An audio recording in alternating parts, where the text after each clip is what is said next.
여러분 안녕하십니까, 신기철입니다. 오래 기다려주셔서 정말 감사합니다. 여러분들께서 성심성의껏 응답해 주신 설문조사를 갖고서 첫 번째 자료 분석 결과를 발표해 보겠습니다. 월간 저탄고지 프로젝트로 제가 앞으로 틈틈이 시간을 내서 저탄수화물 고지방 식단을 한 어떤 전문가 선생님들의 말씀만이 아니라 실제로 일반인의 입장에서 내가 해보니까 이렇더라, 이런 변화도 있건데 이거는 왜 그런 걸까 하는 얘기들, 그래서 이것들이 일반인들 사이에서 대화가 될 수 있는 소재가 되고, 나아가서 전문가 의사 선생님들께는 한번 연구해 볼 수 있는, 그로 인해서 많은 사람들이 더 즐겁게 건강해질 수 있는 계기가 되었으면 하는 마음에서 이 프로젝트를 진행하고 있습니다. 그래서 예전에 이제 제가 말씀드리고 370분이 이제 응답을 했다고 했는데, 중복된 데이터들을 이제 처리를 하고 나니까 총 363명께서 응답을 해주신 거를 알게 됐습니다. 그분들께 정말 감사드립니다. 그래서 실제로 제 컴퓨터에다가 이렇게 딱 화면을 띄워보니까 이렇게 되더라고요. 그래서 여러 가지 방법을 동원해 가지고 데이터 분석을 좀 해봤습니다. 그래서 일단은 많이 궁금하신 게 이런 것들일 거예요. 363명의 몸무게가 평균 72.97kg이었고요. 일단 성별이나 나이는 다음 분석 때 좀 적용하겠습니다. 오늘은 가장 산술적인, 가장 전반적인 수치만 보겠습니다. 그리고 그분들이 7.07kg이 평균적으로 감소했습니다. 이거를 비율로 계산하면요, 자기 몸무게 대비해서 8.96%가 감소한 대단히 의미 있는 성과라고 보겠습니다. 근데 우리가 항상 주의해야 될 것 중에 하나가 성급한 일반화의 오류 가능성을 배제할 수 없습니다. 그러니까 이런 거죠. 지금 7kg 정도가 빠졌다는 건요, 어디까지나 이 설문에 응답해 주신 분들 중에서 이와 같은 결론이 나왔다는 겁니다.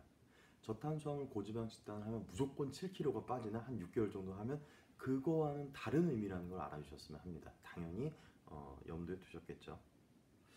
그래서 이번에 제가 한번 말씀드릴 거는 바로 이 부분입니다. 저탄수화물 고지방 식단 정말 그렇게 일반화할 수 있는가? 모든 사람들에게 효과적인 체중 감량이 탁월한 다이어트 방법이 맞는가? 그 생각을 좀 해볼 수 있다고 생각을 했어요. 여러분 이 얘기 다들 아실 겁니다. 저탄수화물 고지방 식단이 작년에 열풍이 아니라 거의 광풍 수준으로 불어닥치니까 우리나라의 5개 전문 의학회가 공동 입장을 발표했었습니다. 이 중에서 특히 이제 저의 눈을 사로잡았던 부분이 이 부분이에요. 그러니까 균형 잡힌 식단, 근데 이게 탄수화물, 지방, 단백질이 고르게 균형 잡힌 식단이라고 했는데, 제가 알기로 지금 현재 우리나라 대한민국의 그 기준 식단이 탄수화물이 50에서 65% 정도 되는 식단입니다. 근데 탄수화물이 50%가 넘는 식단이 균형 잡힌 식단이 맞나요? 그 얘기는 다음 기회에 하도록 하고요. 어찌됐든 간에 적정 체중을 유지하는 게, 그러니까 무엇보다도 체중을 적정하게 유지하는 게 건강에 도움이 된다라는 거를 의미한다고 볼 수 있는데요. 그래서 아까 제가 보여줬던 데이터, 그냥 뭐 7kg 정도 전반적으로 빠지더라를 좀 더 세분화해 봤어요. 우리나라에서 이제 비만이냐 아니냐를 측정하는 가장 대표적인 방법 중에 BMI 지수라는 게 있습니다. 자, 여기에 따르면요, 이렇게 저체중, 정상체중, 과체중, 비만, 비만2, 심각한 비만 3 해서 이 BMI 지수가 적을수록 이제 저체중에 가깝고, BMI 지수가 높을수록 비만에 해당이 됩니다. 정상 범위는 이제 18.5에서 22.9 정도 된다고 합니다.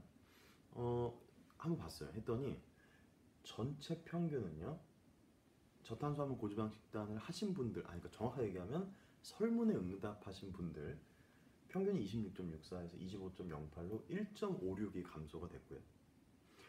근데 그 비만군, 뭐 정상군 하는 식으로 카테고리를 나눠봤거든요.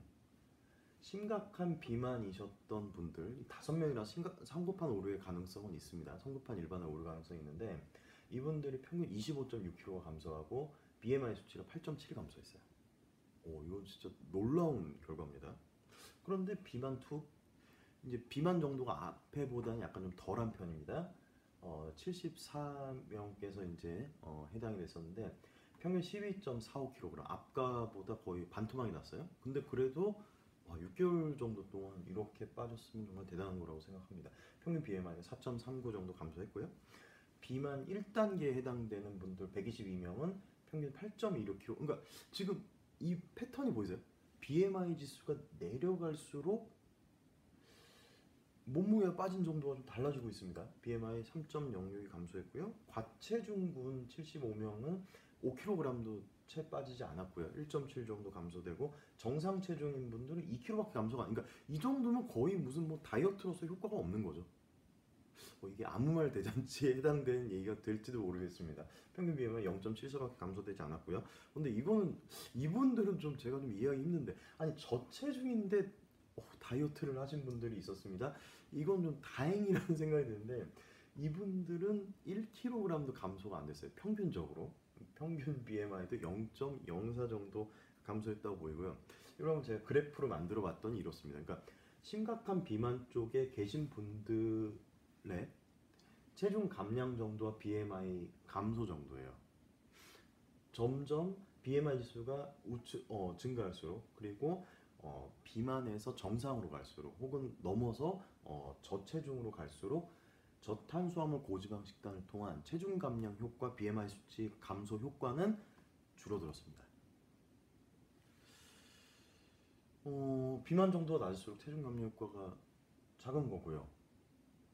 정상 체중이나 저체중에서 체중 감량 효과가 거의 없었다라고 얘기해도 과언이 아닌 결과가 나왔습니다. 특히 정상 체중군의 BMI 평균은 21.21에서 20.47이었어요. 이 얘기는 무슨 말이냐? 저체중 상태 BMI 18.5 미만인데 정상 체중에서는 뭐 체중이 감소해서 BMI가 저체중 상태로 내려가지 않았다는 얘기입니다. 저체중군에서는 평균 1kg도 체중이 줄어들지 않았어요. 따라서 여기서 제가 할 수 있는 아무 말 대잔치, 여기서 제가 내릴 수 있는 이야기, 비만 정도가 심한 사람에게 효과적인 체중 감량법이라는 중간 결론이 나옵니다. 저탄수화물 고지방 식단은 비만인 사람들에게 효과가 있다. 누구에게나 적용 가능한 체중 감량법으로 간주할 수 없다라는 것을 부정할 수 없게 됩니다. 근데 잠깐만요. 저탄수화물 고지방 식단이, 우리가 알고 있는 저탄수화물 고지방 식단이라는 게 단순한 체중 감량법이었나 하는 의문이 듭니다. 비만 체중이 정상 체중으로 가고 있어요. 정상 체중이 저체중으로 내려가지가 않았어요. 그러니까 정상 체중은 정상 체중으로 상태를 유지하고 있어요. 이 얘기는 각자에게 적정한 상태를 찾아주는 삶의 방식이 저탄수화물 고지방 식단이라는, 뭐 이영훈 선생님이나 송재현 선생님이나 양전 선생님이나 그런 김준호 선생님이나 하는 분들이 많이 강조하셨던 거와 동일한 결과가 아닌가요? 갑자기 여기서 드는 생각이, 5개 전문학회가 공동 입장으로 발표했던 게 뭡니까? 각자에게 적정 체중을 유지하는 게 중요하다고 했잖아요. 근데 저탄수화물 고지방 식단은 적정 체중으로 감량되고 있고요. 6개월째 했는데, 그리고 이미 적정 체중에 있는 분들은 밑으로 안 내려가고요. 적정 체중을 유지하고 있다는 거죠. 자, 이게 바로 문과 출신 기청님의 건강 이야기, 아무 말 대잔치의 첫 번째 결론이 되겠습니다. 이게 통계 자료를 통해서 사실을 왜곡한 건지 아닌지는 잘 모르겠습니다. 나름대로 아무 말 대잔치 통계 자료로 현실을 왜곡하려고 많이 보여드리려고 노력을 했는데요. 저는 오히려, 그러니까 한편으로는 저탄수화물 고지방 식단은 모두에게 효과가 있는 체중 감량법은 아니다라는 결론과, 그런데 마침 보니까 대한 건강의학학회에서 공동으로 주장했던 각자에게 적정한 체중을 찾아서 건강을 유지한다는 거에 다른 어느 방법보다도 적합한 다이어트 방법이 아닌가, 삶의 방식이 아닌가라는 생각이 들었습니다. 오히려 건강에 도움이 되는 것이 아닌가. 이런 뉴스 기사가 여전히 많이 나옵니다. 이건 이제 2016년 9월 작년에 이제 지방인 누명 나왔을 당시에 나왔던 얘기인데요. 이런 얘기 많이들 신경 쓰실 거예요. 저탄수화물 고지방 식단이 6개월 정도까지는 괜찮지만 이 괜찮다는 건 두 가지 의미일 겁니다. 체중 감량과 건강에 있어서 1년 이상 시도됐을 때 별다른 이점을 보여주지 못했다. 이거는 지금 저를 비롯해서 저탄수화물 고지방 식단을 실천하는 사람들에게 주어진 과제라고 생각합니다. 근데 이 부분은 저도 마찬가지예요. 저 역시 저 스스로도 그렇고 주변에도 얘기를 하지만 저탄수화물 고지방 식단을 하는 이유는 제가 건강해지기 위해서라고 얘기하고요. 만약에 이 식단을 하면서 정말로 건강에 문제가 생겼다면 저는 당장이라도 그만둘 거라고 얘기를 합니다. 근데 다행히도 지금까지 6개월째 지속하면서 건강이 정말 좋아졌고요. 몸무게 엄청 많이 빠졌고 점점 정상 체중을 향해서 그리고 LDL 수치라든지 HDL 수치, 중성지방이라든지 하는 모든 수치들 그리고 예전에 말씀 안 드렸지만 사실은 제가 올해로 지금 41살인데 작년까지 40살까지 저탄수화물 고지방 식단 시작할 때까지 이틀에 한 번꼴로 설사를 했어요. 근데 저탄고지 시작하고 일주일 만에 설사가 없어졌어요. 지금도 거의 하루 이틀에 한 번 정도 했던 게 이제는 일주일에서 2주 동안 설사를 한 번도 안 한 적도 많아요. 그런 식으로 건강에서 좋아진 것들이 정말 많이 보이거든요. 이 부분은 어쩌면은 저탄수화물 고지방 식단을 통해서 체중 감량, 건강, 원하는 목표를 달성한 사람들이 앞으로 해나가야 될 과제는 아닐까. 우리가 계속 해나가면서 어떤 변화가 있는지를 함께 관찰하고 나누고 토론해야 될 주제가 아닐까 하는 생각이 듭니다. 자, 그러면 자연스럽게 이번 통계 자료 분석의 다음 단계가 나옵니다. 바로 저탄수화물 고지방 식단으로 정말 건강이 좋아졌어요. 제가 기억하시겠지만 두 가지 문항을 만들었었죠. 건강이 안 좋아지신 분이 있다면 어떤 점이 그랬는지, 건강이 좋아지셨다면 어떤 점이 그랬는지, 저탄수화물 고지방 식단을 하기 전에는 어떤 상태였는지 그거에 대한 얘기도 이제 풀어볼까 합니다. 그래서 사실상 이제 통계 그 설문조사할 때 많이 나왔던 치팅 얘기는 조금만 더 기다려 주시면 또 즐거운 데이터 분석이 있을 듯 합니다. 여기까지 들어주셔서 감사하고요. 제가 지난번에 말씀드렸던 것보다 이 영상을 찍는 시간이 좀 오래 걸렸습니다. 한편으로는 이제 제 직업이라든지 생업과 관련된 일정 때문에 그런 부분도 있는데 뭐 저를 재촉하거나 독촉하지 않으시고 오래 기다려주셔서 정말 감사하고요.